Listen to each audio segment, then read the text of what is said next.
Shalom adik-adik dan papi mami, bulan ini adalah bulan November, yaitu bulan kerendahan hati.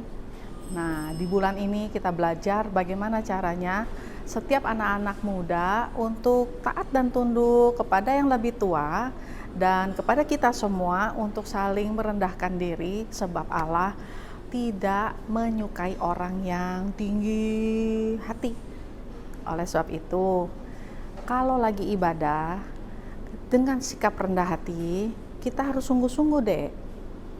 Jangan main-main, jangan sambil main game, jangan sambil tidur-tiduran, jangan sambil nyantai makan di depan TV.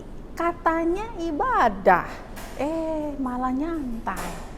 Nah, sikap rendah hati juga ditunjukkan dengan cara doa sungguh-sungguh, beribadah sungguh-sungguh, seperti itu. Oke, jadi kakak ulangin lagi, karena bulan ini kita belajar tentang bulan kerendahan hati, maka marilah kita saling merendahkan hati kita, sebab Tuhan Yesus menyukai orang-orang yang rendah hati. Selamat beribadah, Tuhan Yesus memberkati. Shalom adik-adik yang ada di rumah, shalom semuanya, bisa lambaikan tangannya. Selamat hari Minggu, selamat beribadah. Baik, saya percaya adik-adik yang ada di rumah semuanya pasti antusias mau memuji Tuhan, amin. Ya, kita bersatu hati di dalam doa terlebih dahulu. Tuhan, kami mengucap syukur dan berterima kasih Tuhan Yesus, Engkau sungguh baik Tuhan. Engkau memberkati setiap anak-anak-Mu Tuhan yang mau beribadah Tuhan. Hari Minggu ini Tuhan kami mau beribadah dengan antusias Tuhan. Kami percaya Tuhan biar segala puji-pujian kami Tuhan bisa menyenangkan hati-Mu. Dan kami percaya Tuhan setiap firman yang akan kami dengar Tuhan Yesus menjadi pedoman dalam hidup kami. Terima kasih Bapa, kami siap untuk beribadah. Haleluya. Amin. Beri kemuliaan buat Tuhan kita. Oke, semuanya siap memuji Tuhan? Siap. Mana suaranya siap memuji Tuhan? Siap. Oke, semuanya bangkit berdiri. Tapi sebelumnya Kak Rere kita mau yel-yel terlebih dahulu ya. Ada yel-yel ya? Ada yang tahu yel-yelnya seperti apa? Belum kakak. Belum tahu, oke. Ikutin ya semua yang ada di rumah, ikutin semuanya. Kita tangannya kita angkat. Ika, ikut. Oke. 1, 2, 3.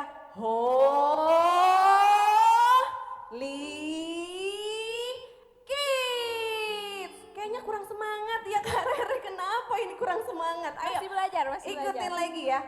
Boleh tambah musik biar lebih semangat ya. Oke. 2, 3.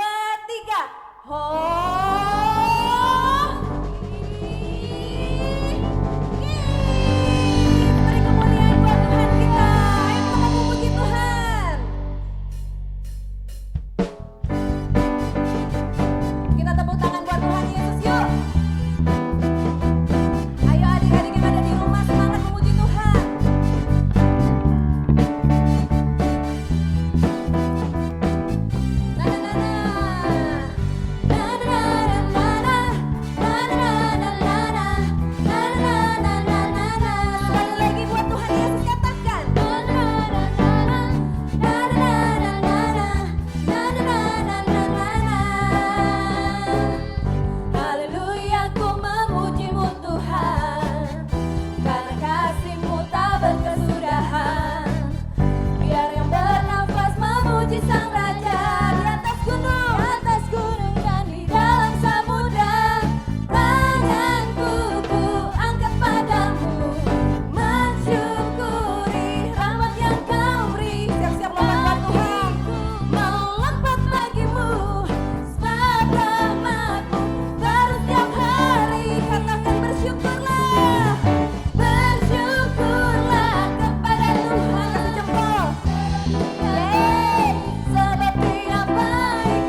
memuji Tuhan? Yes, masih. Amin.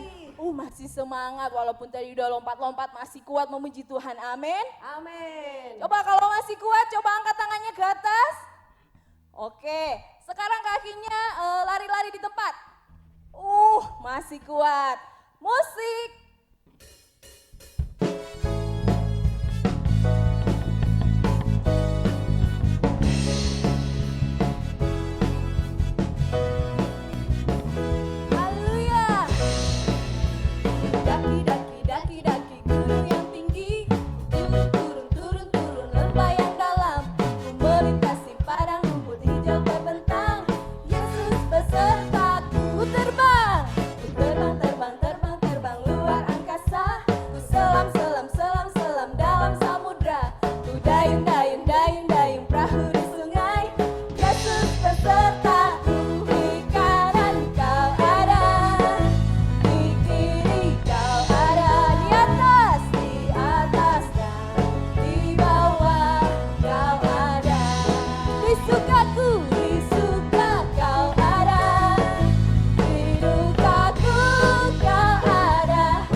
Tuhan Yesus, berkatilah bangsa kami ya Tuhan, bangsa Indonesia di mana tempat kami berada ya Tuhan.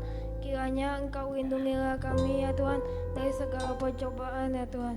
Dan juga lindungilah kami dari wabah COVID-19. Dan juga berkatilah Bapak Presiden ya Tuhan, Bapak Jokowi ya Tuhan. Dan juga berkatilah ketiga pemimpin gereja kami ya Tuhan, yaitu Bapak Niko, Bapak Budianto Totong, dan Bapak Hendra ya Tuhan. Berkatilah pembangunan gereja kami ya Tuhan, agar kami dapat menyembah Engkau. Berkatilah orang tua kami ya Tuhan, kiranya Engkau jagalah mereka ya Tuhan, agar tetap sehat ya Tuhan. Berkatilah pekerjaan mereka ya Tuhan. Terima kasih Tuhan, dalam nama Tuhan Yesus kami turut dalam pernyataan Engkau ya Tuhan. Amin. Baik adik-adik, sebelum kita mendengarkan firman Tuhan, kita mau naikkan pujian, kita mau menyembah Tuhan.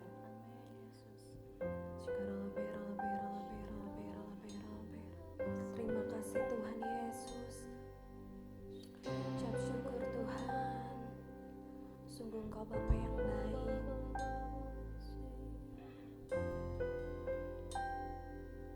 Terima kasih Tuhan. Ku sadar tak semua dapat aku miliki di dalam hidupku, hatiku percaya rancanganmu bagiku adalah yang terbaik.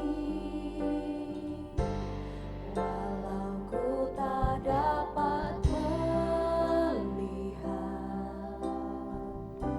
semua rencanamu Tuhan, namun hatiku tetap memandang padamu. Kau tuntun langkahku, walau ku tak dapat berharap atas kenyataan hidupku, namun hatiku tetap memandang padamu. Kau ada untukku. Mari sama-sama kita katakan, ku sadar tak semua dapat aku miliki di dalam hidupku, hatiku. Kami percaya Tuhan, percaya sungguh rancanganmu ajaib, rancanganmu bagiku adalah yang terbaik. Walau ku tak dapat melihat, mari adik-adik angkat tangan kita katakan, kami percaya rencanamu Tuhan begitu indah dalam hidup kami Tuhan. Hatiku tetap memandang padamu. Kau tuntun langkahku. Oh, walau ku tak dapat berharap atas kenyataan hidupku, namun hatiku tetap memandang padamu. Kau ada untukku. Mari adik-adik angkat tangan kita katakan, walau ku tak dapat melihat semua rencanamu Tuhan, tapi kami percaya Tuhan, namun hatiku tetap memandang padamu. Kau tuntun setiap kami, terima kasih Tuhan. Walau ku tak dapat berharap atas kenyataan hidupku, namun hatiku tetap memandang padamu. Kau ada bagi setiap kami Bapa. Lebih sungguh-sungguh lagi katakan, tak dapat amin.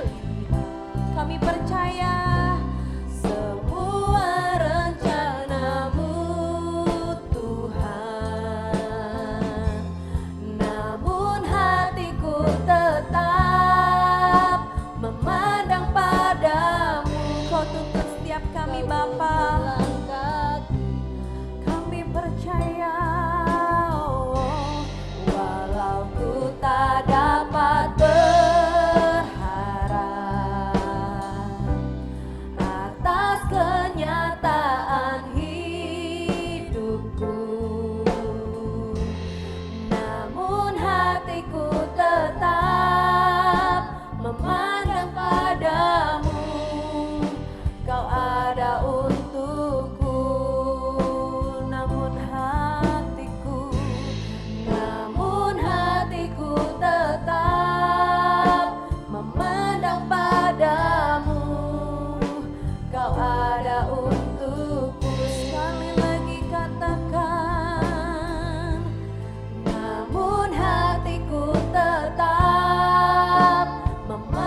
rancangan-Mu indah bagi setiap kami.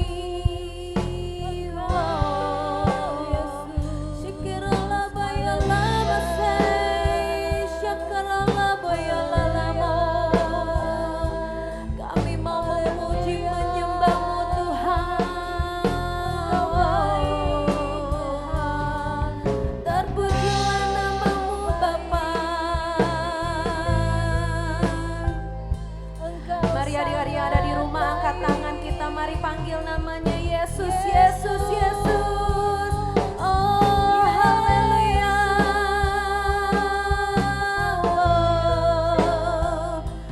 Yesus, kami mau panggil nama-Mu, Engkau Bapa kami yang baik.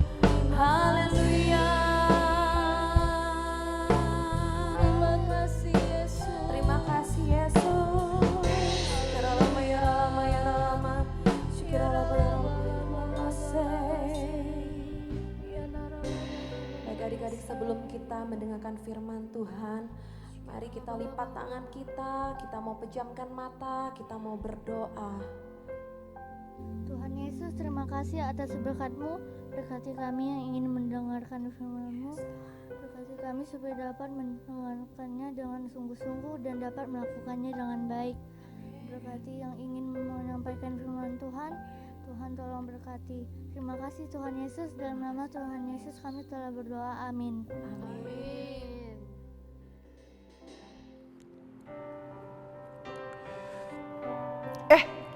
Ada pasukan Tuhan. Shalom pasukan. Wah, ketemu lagi kita di ibadah anak minggu ini. Apa kabarnya semua? Luar biasa, amin. Iya, Kak Ezra pasti yakin dan percaya kita semua dalam keadaan yang sehat dan luar biasa pastinya. Shalom juga untuk mama papa semua. Nah, sebelum Kak Ezra mulai cerita firman Tuhan hari ini, yuk Kak Ezra ajak mama papa, adik-adik, kita sama-sama siapkan sikap yang terbaik buat dengerin firman Tuhan. Kalau udah mau kasih sikap yang terbaik, sekarang coba adik-adik semuanya duduk yang manis. Gak ada lagi yang sambil jalan-jalan, gak ada lagi yang sambil tidur-tiduran, dan gak ada yang fokus sama makanannya. Karena kita semua mau sungguh-sungguh dengerin firman Tuhan. Kak Ezra mau ingetin juga, kalau kita mau dengerin firman Tuhan, kira-kira apa yang harus disiapin di dekat kita? Iya betul, jangan lupa Alkitabnya. Kak Ezra kasih tahu hari ini firman Tuhannya diambil dari 1 Samuel 18 sampai 1 Samuel 20. Kak Ezra ulang ya, 1 Samuel 18 sampai 1 Samuel 20. Adik-adik bisa ditandain Alkitabnya supaya sehabis ibadah ini adik-adik bisa baca lagi firman Tuhannya bersama mama papa. Oke pasukan? Sudah siap buat dengerin firman Tuhan? Oke deh kalau gitu. Kak Ezra mulai ceritanya ya. Jadi hari ini Kak Ezra mau cerita tentang seorang tokoh Alkitab namanya Yonatan. Siapa namanya? Ya betul, Yonatan. Yonatan ini dia punya seorang sahabat. Dia punya teman dekat. Coba Kak Ezra mau tanya, siapa di sini adik-adik yang punya sahabat? Siapa yang punya teman dekat? Di sekolah, di rumah, di tempat bermain. Pasti punya kan? Sama Kak Ezra juga punya sahabat. Sama kayak Yonatan juga. Tapi pasukan, persahabatannya Yonatan sama sahabatnya ini, mereka deket banget. Persahabatan mereka begitu erat, begitu kuat. Kayaknya mereka nih gak bisa terpisahkan lagi loh pasukan. Bahkan firman Tuhan sendiri bilang kalau mereka ini, persahabatan mereka ini adalah persahabatan yang sejati. Kenapa? Karena mereka saling mengasihi satu sama lain melebihi kasih seorang saudara kandung pasukan. Iya betul, keren banget persahabatan mereka. Seperti ada juga ayatnya di Amsal 17 ayat 17. Pasukan boleh juga tandain ayat ini. Amsal 17 ayat 17. Bunyinya seperti ini. Seorang sahabat menaruh kasih setiap waktu dan menjadi seorang saudara dalam kesukaran. Wah, ayat ini cocok banget sama persahabatannya Yonatan dan Daud. Udah kesebut namanya. Namanya adalah Daud. Pasti adik-adik udah nggak asing kan buat denger namanya Daud? Kak Ezra yakin pasti sebelum-sebelumnya kakak-kakak sekolah minggunya udah sering cerita tentang Daud. Bener apa bener? Iya betul. Sahabatnya Yonatan yang Kak Ezra maksud adalah Daud pasukan. Tapi pasukan harus tahu, Yonatan ini adalah anak dari seorang raja Israel pada saat itu. Tapi Yonatan tetap mau bersahabat sama Daud. Padahal Daud ini bisa dibilang bukan siapa-siapa. Dia cuma orang biasa. Sedangkan Yonatan adalah anak raja. Tapi Yonatan mau tetap mengasihi Daud sepenuh hatinya. Yonatan tetap mau tulus menolong Daud, setia sama Daud. Dan sebaliknya Daud juga seperti itu sama Yonatan. Karena kasih mereka ini pasukan, karena mereka saling mengasihi, si Daud dan Yonatan mereka membuat kesepakatan. Mereka saling berjanji kalau mereka akan setia satu sama lain. Kalau mereka akan selalu menolong dan menjaga satu sama lain. Pokoknya keren banget persahabatan mereka ini. Apalagi kayak yang tadi Kak Ezra udah bilang, kalau kita lihat lagi, Yonatan ini sebenarnya anak raja loh. Tapi dia tetap mau bersahabat sama Daud. Dia gak mau pilih-pilih teman. Nah, bicara soal anak raja nih pasukan. Kira-kira pasukan tahu gak siapa sih papahnya Yonatan? Kalau pasukan rajin baca Alkitab setiap hari kayaknya pasti langsung bisa tebak deh. Siapa ya nama papanya Yonatan? Ada yang tahu? Iya betul, Raja Saul. Raja Saul ini adalah papanya Yonatan. Tapi pasukan, walaupun Yonatan dan Daud ini bersahabat, mereka deket banget. Ternyata papanya Yonatan, si Raja Saul ini, dia benci sama Daud. Dia gak suka sama Daud. Kenapa Raja Saul ini gak suka sama Daud? Kenapa Raja Saul ini sampai benci sama Daud? Karena Raja Saul ini cemburu. Pasukan pasti pernah dengar kan cerita tentang Daud mengalahkan Goliat. Pernah dengar kan pasti? Nah, jadi saat itu waktu Daud berhasil mengalahkan Goliat, Daud menjadi terkenal. Dia dipuji sama banyak orang karena Tuhan Yesus menolong Daud mengalahkan Goliat yang waktu itu kelihatannya mustahil untuk dikalahkan. Tapi karena pertolongan Tuhan yang ajaib terhadap Daud, Daud berhasil mengalahkan Goliat. Dan Daud menjadi dipuji sama banyak orang. Itu yang membuat Saul gak terima. Wah, bisa-bisanya orang-orang semua pada memuji Daud daripada aku. Raja Saul gak terima. Maka dari itu Saul ini jadi marah banget sama Daud. Bahkan sampai-sampai Saul ini mau berniat untuk membunuh Daud, pasukan. Saat Daud mengetahui hal ini, Daud menjadi khawatir. Dia takut sama kalau nyawanya kenapa-napa. Kalau dia beneran dibunuh sama Saul. Karena Daud khawatir, akhirnya pada suatu hari Daud pergi dari tempatnya saat itu di Nayot. Dia pergi mendatangi Yonatan sahabatnya. Dia samperin Yonatan. Dia tanya sama Yonatan, Yonatan, kenapa sih papa kamu begitu marah sama aku? Kenapa sih papa kamu kayaknya benci banget sama aku? Emang aku ada buat salah apa?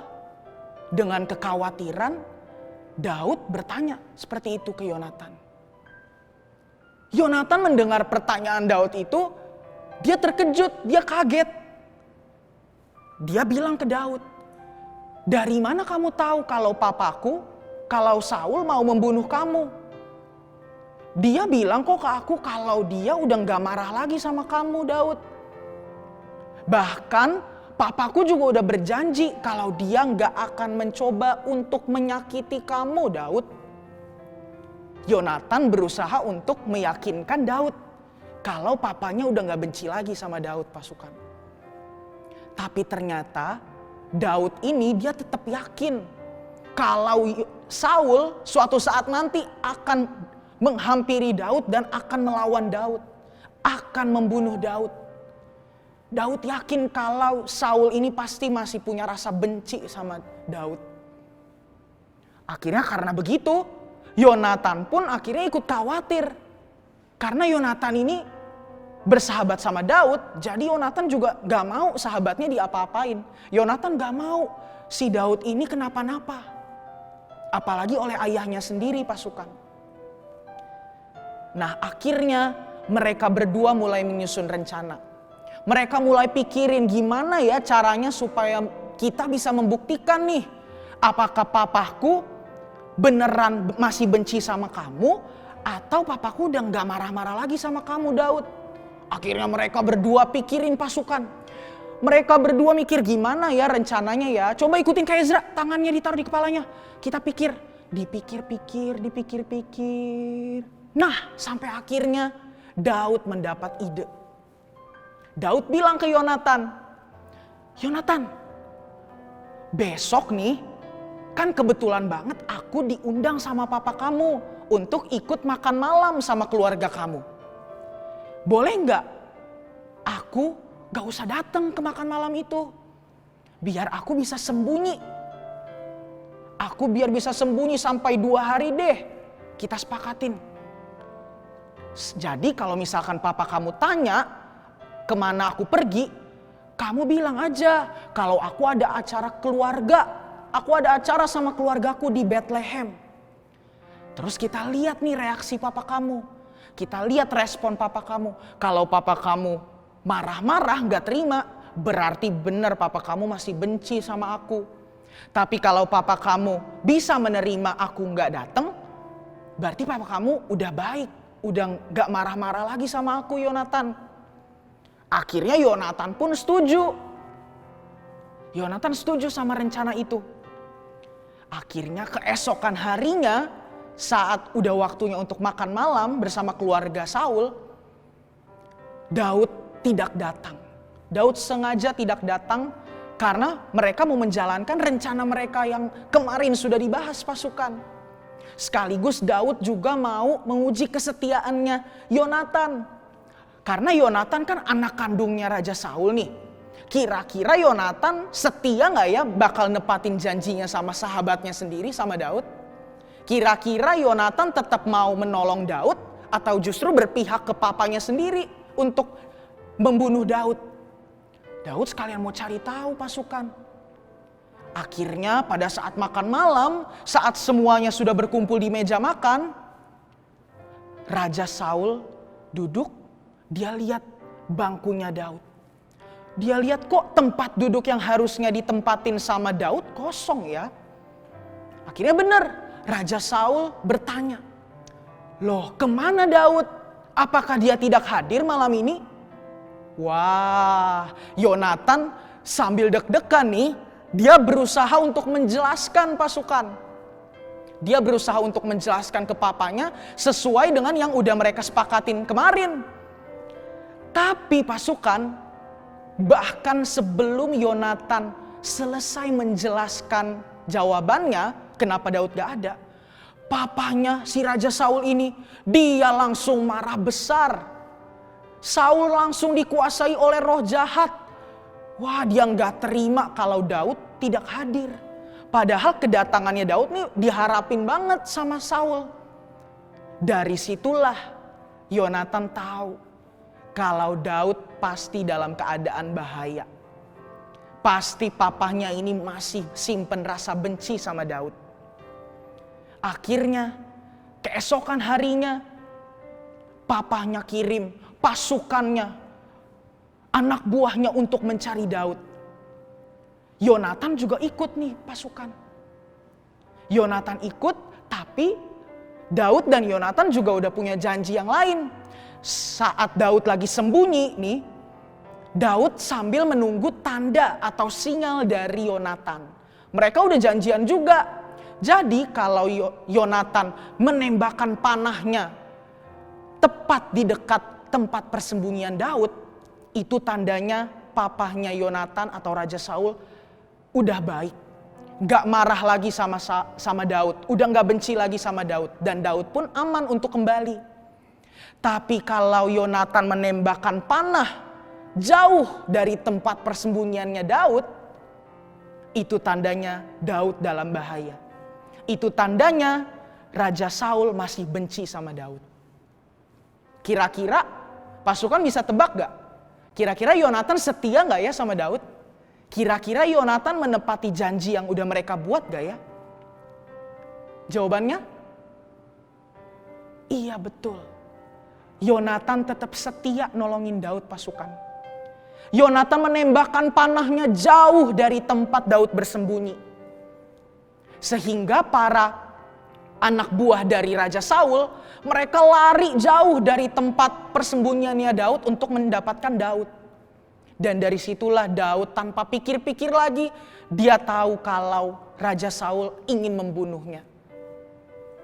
Setelah itu, karena anak buahnya Raja Saul sudah berhasil pergi ke tempat yang lebih jauh dari tempat persembunyiannya Daud, Daud pun keluar datengin Yonatan. Daud keluar, dia datengin Yonatan sampai bersujud di hadapan Yonatan pasukan. Dia begitu bersyukur atas apa yang sudah dilakukan oleh sahabatnya. Atas apa yang sudah dilakukan oleh Yonatan. Karena Yonatan udah setia. Yonatan pegang apa yang udah dia ucapkan, apa yang sudah dia janjikan sama Daud. Dan itu artinya adalah Yonatan benar-benar sahabat sejatinya Daud pasukan. Dan dari sini juga kita belajar. Yonatan ini anak raja loh. Sedangkan Daud bukan siapa-siapa pasukan. Dia orang biasa. Tapi Yonatan tetap mau setia mengasihi Daud dengan hidupnya sendiri. Yonatan mau berkorban untuk Daud. Padahal yang mau ngejahatin Daud ini papa kandungnya Yonatan sendiri. Tapi Yonatan tetap mengasihi Daud. Dia tetap menolong, menjaga Daud. Yang terpenting adalah pasukan. Yonatan punya sikap yang rendah hati. Yonatan tetap mau rendah hati walaupun dia mungkin lebih tinggi daripada Daud. Tapi dia tetap mau mengasihi Daud pasukan. Sehingga janjinya Tuhan Yesus bisa digenapi atas hidupnya Daud, atas bangsa Israel. Karena Yonatan juga tahu nih dari awal. Kalau Tuhan Yesus mau mengurapi Daud. Kalau Tuhan Yesus mau menempatkan Daud sebagai raja di Israel. Itulah yang dilakukan Yonatan. Dia tetap rendah hati pasukan. Dan akhirnya benar. Janjinya Tuhan digenapi pasukan. Bahkan kata-kata terakhirnya Yonatan kepada Daud, dia bilang, kalau Daud gak usah takut sama ayahnya sendiri.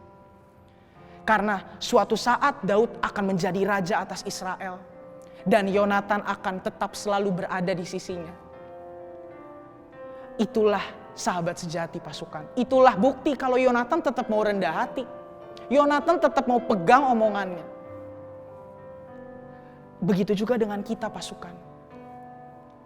Kalau kita mau janji Tuhan digenapi atas hidup kita, atas hidupmu, salah satu kuncinya adalah pasukan harus punya sikap yang rendah hati. Tapi kita juga gak bisa sendiri pasukan. Untuk kita menjadi anak-anak Tuhan yang rendah hati, kita tetap butuh tuntunan Roh Kudus. Kita tetap butuh pertolongan dari Tuhan Yesus untuk memimpin hidup kita selalu pasukan. Siapa di sini pasukan yang mau janjinya Tuhan digenapi atas hidupnya masing-masing? Yuk angkat tanganmu. Wow. Mama papa, siapa yang mau janji Tuhan digenapi atas hidup kita, atas hidup anak-anak kita, atas keluarga kita? Yuk angkat tangannya mama papa. Puji Tuhan. Maka dari itu salah satu kuncinya kita harus rendah hati. Yuk pasukan, Kak Ezra ajak kita kembali minta pertolongan Roh Kudus. Kita undang Roh Kudus buat masuk dalam hati kita. Supaya hidup kita bisa terus dituntun, ditolong, dipimpin sama Roh Kudus. Supaya kita bisa jadi orang yang memiliki sikap rendah hati. Dan janji Tuhan pasti digenapi dalam hidup kita masing-masing.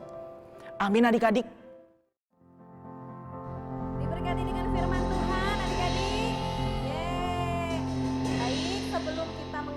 ibadah kita. Kita mau terima doa berkat. Tapi sebelumnya Kak Rere, kita mau sekali lagi yel-yel. Oh, masih ada yang sekali lagi. Yel-yel Oke, Holy Kids. Kakak. Masih inget nggak?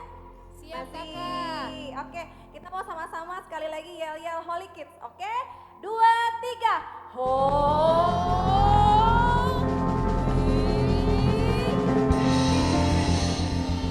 Holy Kids, beri kemuliaan buat Tuhan kita.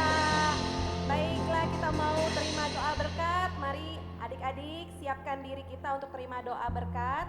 Dalam posisi siap, kita mau naikkan pujian.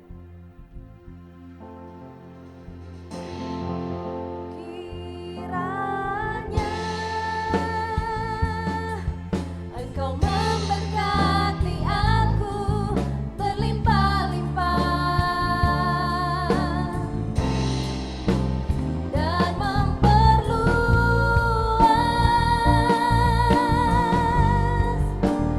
daerahku.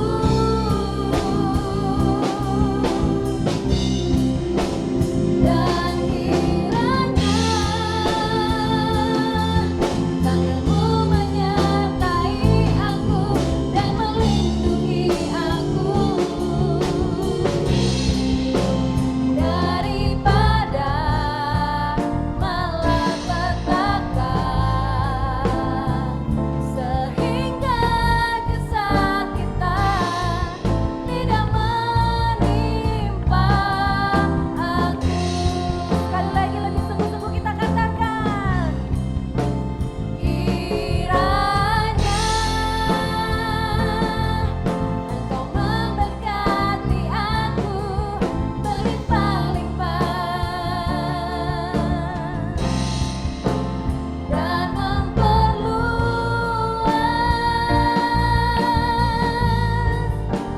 daerahku.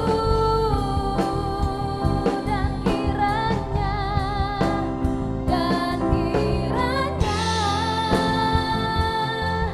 tanganmu menyertai aku dan melindungi aku daripada malapetaka,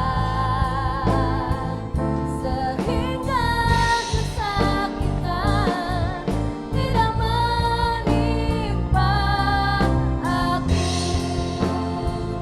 sehingga kesakitan tidak menimpa aku. Sekali lagi katakan, sehingga kesakitan tidak menimpa aku.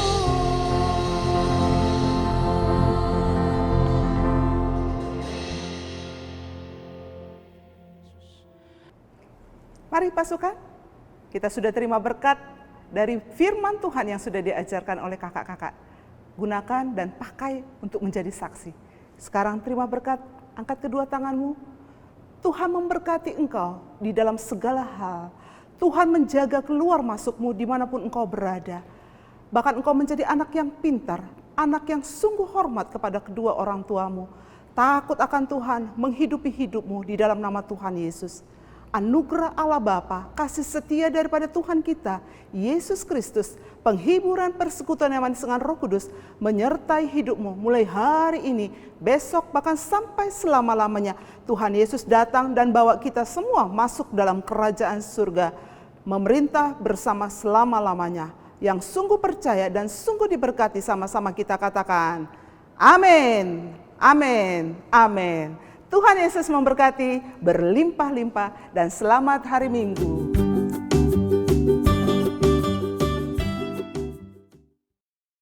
Teman-teman, hari ini kita akan membaca Pentakosta ketiga. Siap ya?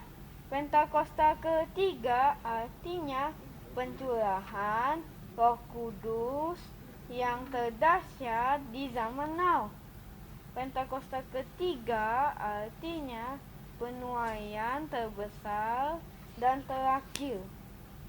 Pentakosta ketiga artinya bangkitnya generasi Yeremia, penuh dengan Roh Kudus, cinta Tuhan, tidak kompromi dengan dosa, dan bergerak untuk memenangkan banyak jiwa. Pentakosta ketiga artinya dari Indonesia ke bangsa-bangsa dari timur ke barat sampai kembali ke Yerusalem. Pentakosta ketiga artinya kuasa untuk menyelesaikan amanat agung Tuhan Yesus.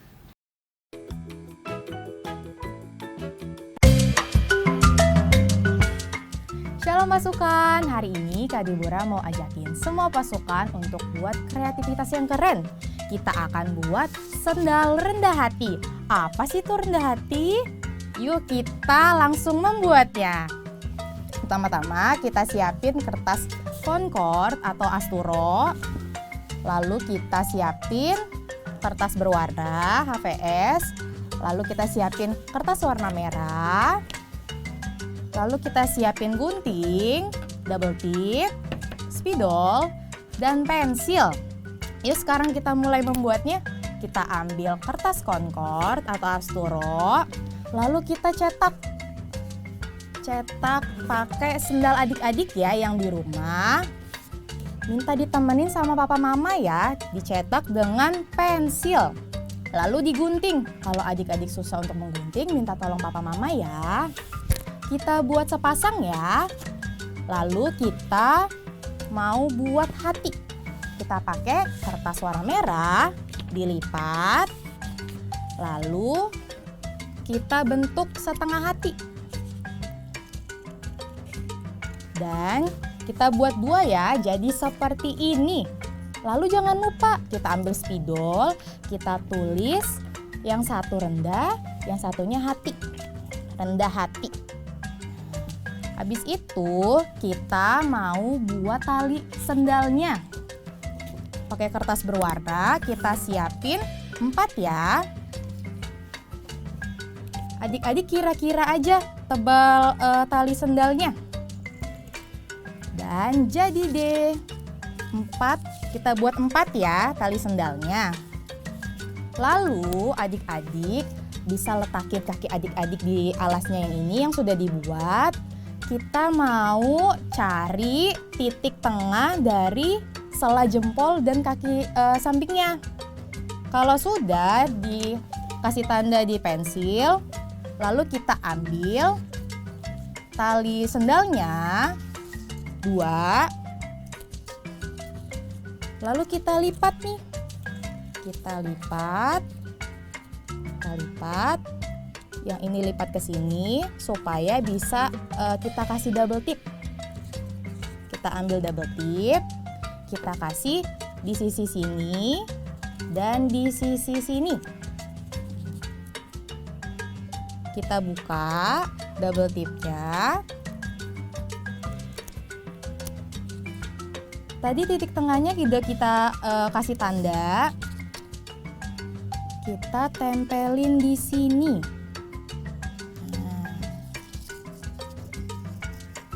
Giniin supaya nempel. Lalu kita kasih double tip di sini dan di sini. Kalau ininya kelebihan, adik-adik bisa potong dengan gunting ya. Nah, yang sisi satunya juga seperti itu. Setelah jadi sendalnya, kita ambil hati yang ini, yang ada tulisan rendah hati. Kita kasih double tip di belakangnya 2, kiri dan kanan ya. Kalau sudah, kita buka double tipnya. Ambil yang ada kata rendah. Nah, kita tempel di sandal yang di kanan ya. Tempel. Nah, yang satunya yang ada kata hati, kita tempel di sandal yang sebelah kiri. Dan jadi deh sendal rendah hatinya. Nah, kenapa sih kita mau buat sendal rendah hati? Ini mengingatkan kita supaya setiap langkah kita itu harus dengan sikap rendah hati. Pasukan, siapa yang mau jadi rendah hati? Nah, kita semua mau.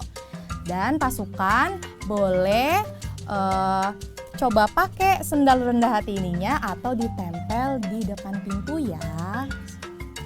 Terima kasih pasukan, Tuhan Yesus memberkati.